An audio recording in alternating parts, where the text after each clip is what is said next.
වැඩි ආරක්ෂාවකට වැඩි දිගකින් ඊවා heavy flow වින්ග්ස්.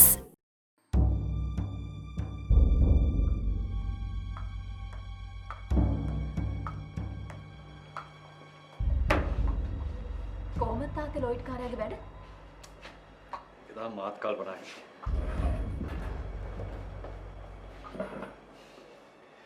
ඒකෙන් මටත් මොකද කිව්වේ නේද? අපෝ ඒ මනුස්සයට කොච්චර උදව් කරන් තාත්තේ? හිරේ යන්න ඔන්න මෙන්න තියලා බේරගත්තේ.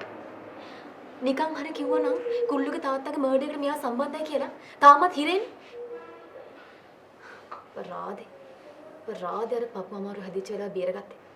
නැරෙන් නැරිය නම් මේ කිසි ප්‍රශ්නයක් නැහැ. වෙන කතා කරලා වැඩක් නැහැ. කවුද මැඩම් මේ? අනේ මේ මාරසිංහ කරදර කරන්න යනවද මෙතන? ඒ උඩ වවුල් වෙලා තියෙන්නේ. ඕකේ. එන මං ගින් එන්න සර්. සෝරි මැඩම් ඒ වුණාට මාර්සිංහ අපි පස්සේ කතා කරමු. ඕකේ.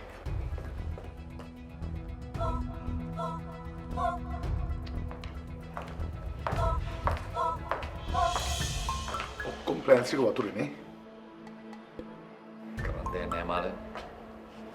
නීතියෙන් ලොයිට අවසර තියෙනවා. එයාට වැඩිම ෂෙයාර්ස් තියෙනවා. ඒත් එහෙම දෙයක් එකපාරටම කරන්නේ කොහමද අංකල්? අනිත් එක බෝඩ් මීටින්ග්ක්වත් තිබ්බේ නැහනේ. මොනවා කරත් අන්තිමට ලොයිට් කියන දේ තමයි කරන්න වෙන්නේ. ඒක වෙනස් කරන්න බෑ. එතකොට අපි මොනවද කරන්නේ?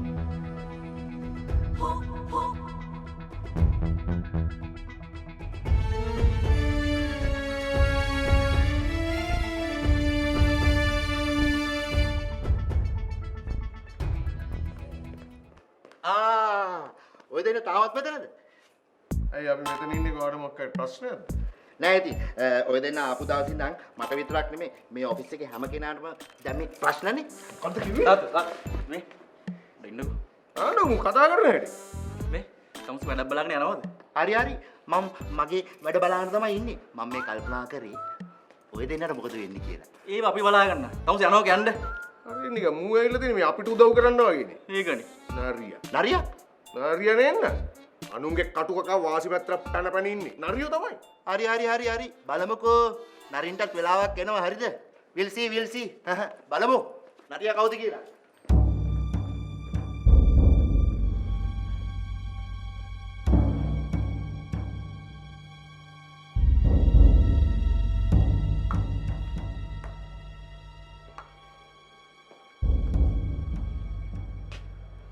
පූජා යන්න කලින් පොඩි අවවාදයක් දීලා යන්න ඕනේ.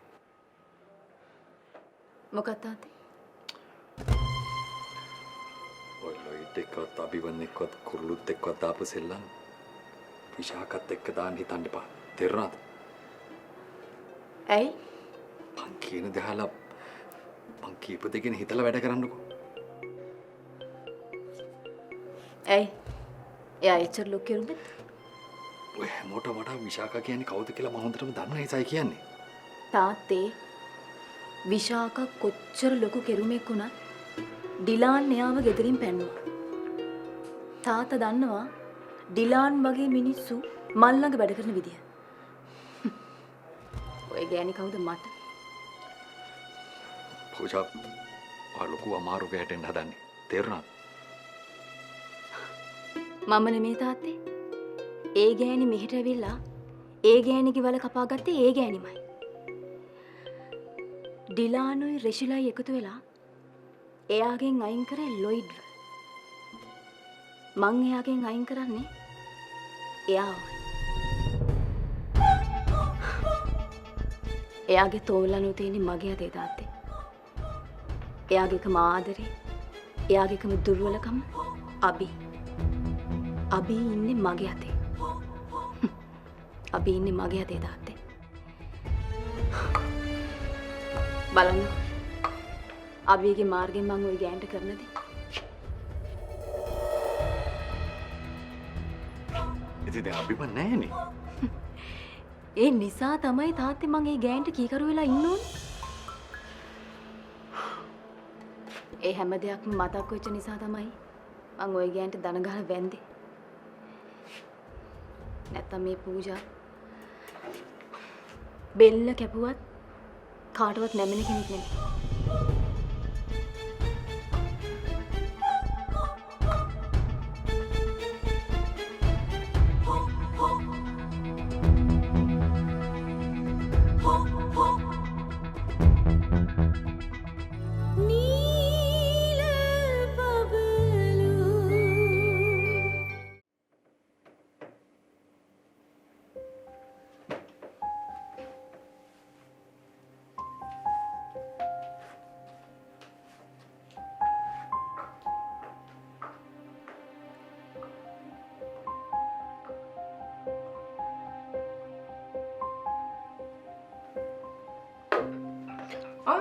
එන්න පූජයි.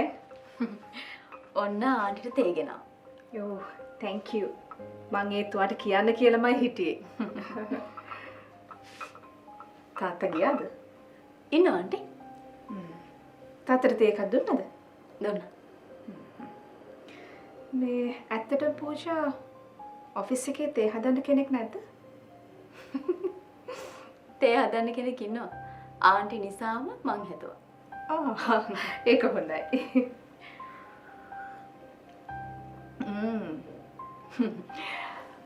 මේ ඔයාලා පෙරේදා මැරි කරන්නලු හිටියේනේ. ඔව් ආන්ටි. ආන්ටි කොහොමද දන්නේ? මට ලොයිඩ් කිව්වා. එතකොට ආන්ටි අංකලු වෙන වෙනම හිටියට ගොඩක් දේවල් කතා බහ කරනවා වගේ. නිතරම නෑ. හැබැයි ගෙදර විශේෂ මොන හරි දෙයක් තියෙනවා නම් මට කතා කරලා කියනවා. එහෙනම් ඔෆිස් එකෙත් ගොඩක් දේවල් ආන්ටිට කියලා ඇති. ඔව් ගොඩක් දේවල්. ඔෆිස් එකේ වගේම අභිමාන්ගේ පර්සනල් දේවලුත් මට කියලා තියෙනවා. ඉතින් ආන්ටිට කවදාවත් හිතුන්නේ නැද්ද අභිමන්ව බලන්න ඕනි කියලා?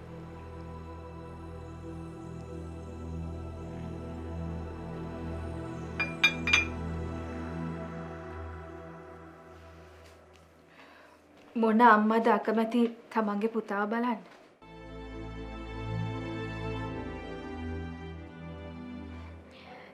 ඉතින් ආන්ටි බලන්න නාවේ?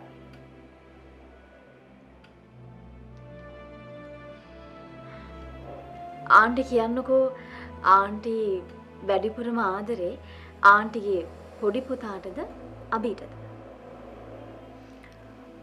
අම්මා කෙනෙකුට තමන්ගේ කොයි දරුවත් එක හා සමානව වටිනවා පූජා. හැබැයි මම වැඩ කරේ මගේම ප්‍රතිපත්ති වලට අනුව.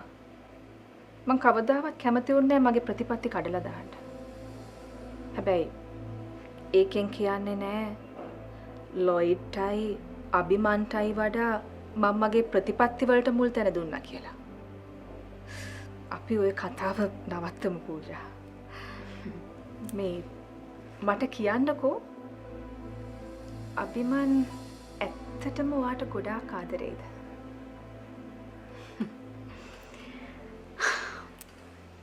මං ඉස්සරින් ඉඳන්ම අභිමන්ට ගොඩාක් ආදරේ ආන්ටි. ඒ ආදරේ කවදාවත් මම මැරෙනකම් වෙනසක් වෙන්නේ නෑ නෑ. මං කියපු දේ පූජට තේරුන්නේ නෑ. මං දන්නවා ඔයා අභිමන්ට ගොඩාක් ආදරේ කියලා.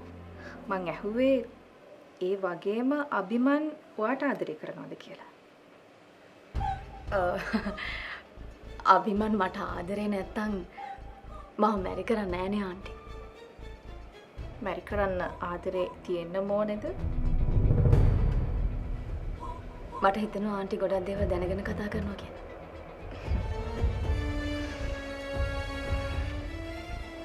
මං අභිමන්ගේ අම්මා.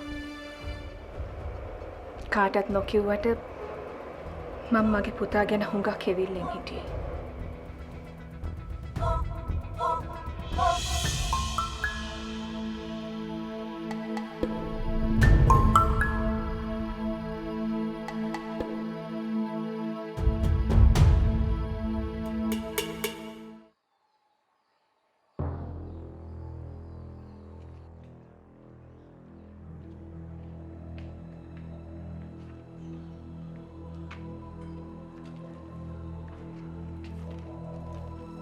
මේ ඔය මාස් දෙක ගලවලා ඔතන තියෙන ඩස්බින් එකට දාලා එන්න.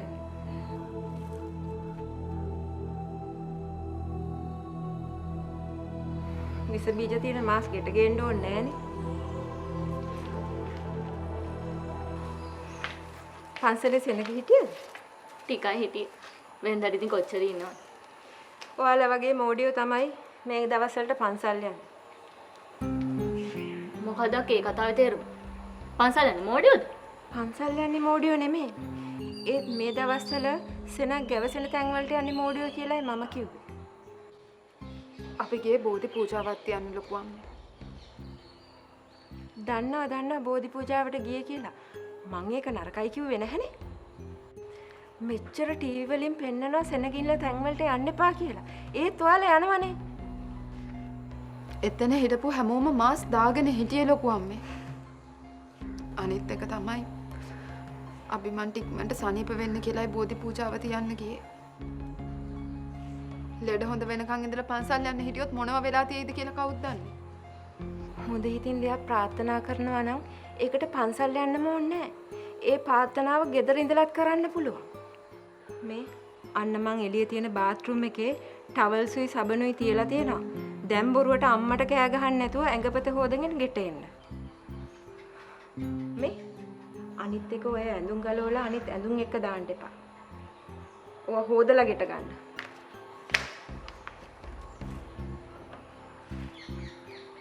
වෙලා හැටියට මොකද කියන්නත් බෑනේ. යා හොදව.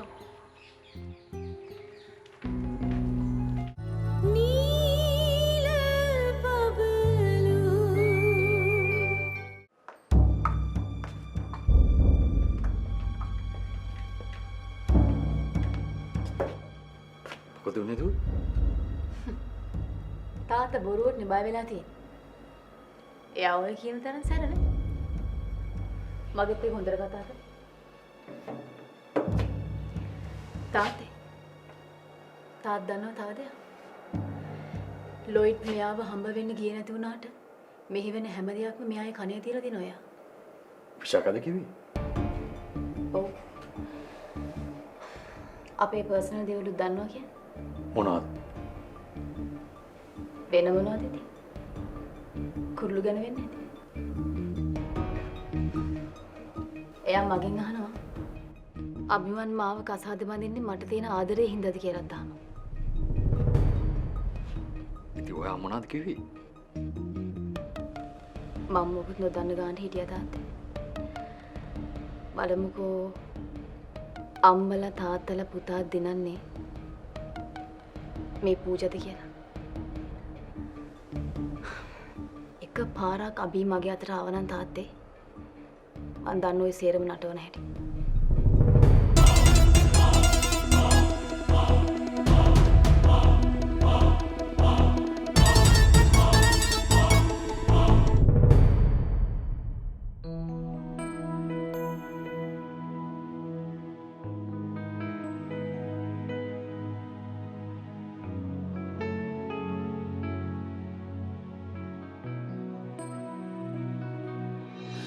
ඇස්තුරුල්ලේ ලංවෙලා හිත්මටුල්ලේ නැවතිලා කත ඇසිල්ලේ දැවටිලා ළඟම උන්නා හෙදා ස්නේහවන්තී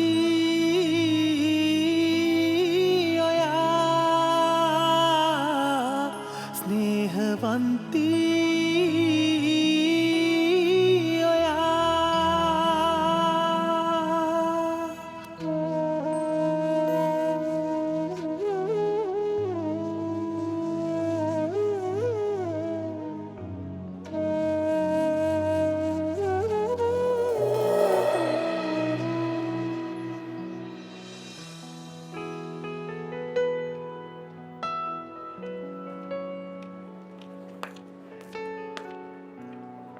කඩන්න එපා කුරුළු. මෙහෙම ඇඬුවොත් එම ඔයත් ලෙඩ වෙයි. අභිමන්ට ඉක්මනට හොඳ වෙයි නේද? අභිමන්ට කිසිම දෙයක් වෙන්නේ නැහැ. ඔන්න බලන්නකෝ. ඔයාට තව ටික දවසින් ආරංචි වෙයි අභිමන්ට සනීපුණා කියලා. අපි තව බෝධි පූජාවක් තියමුද? ඒක මගේ හිතටත් ලොකු සහනයක්. අපි අංකුල්ල. අපිට මේ වෙලාවේ අභිමන් වෙනුවෙන් කරන්න තියෙන එච්චරයිනේ. අපි ඒක අඩුවක් නැතුව කරමු.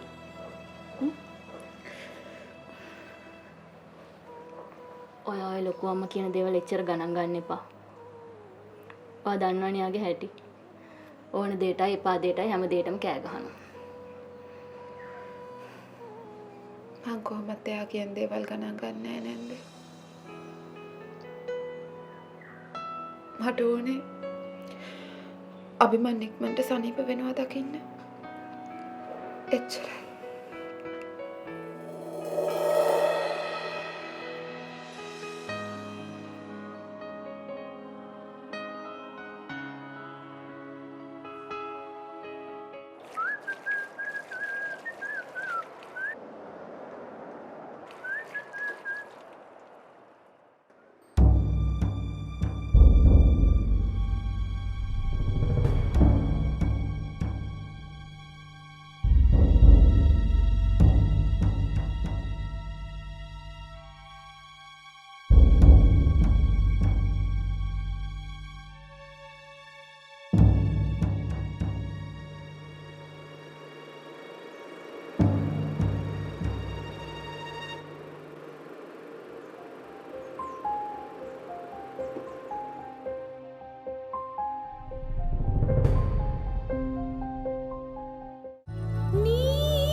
මිනිස්සෙකුට වෙලාවට වැඩක් කරන්න බැරි නම් කවදාවත් ඒ මිනිස්සයාට තමන්ගේ ජීවිතේ ජය ගන්න බෑ.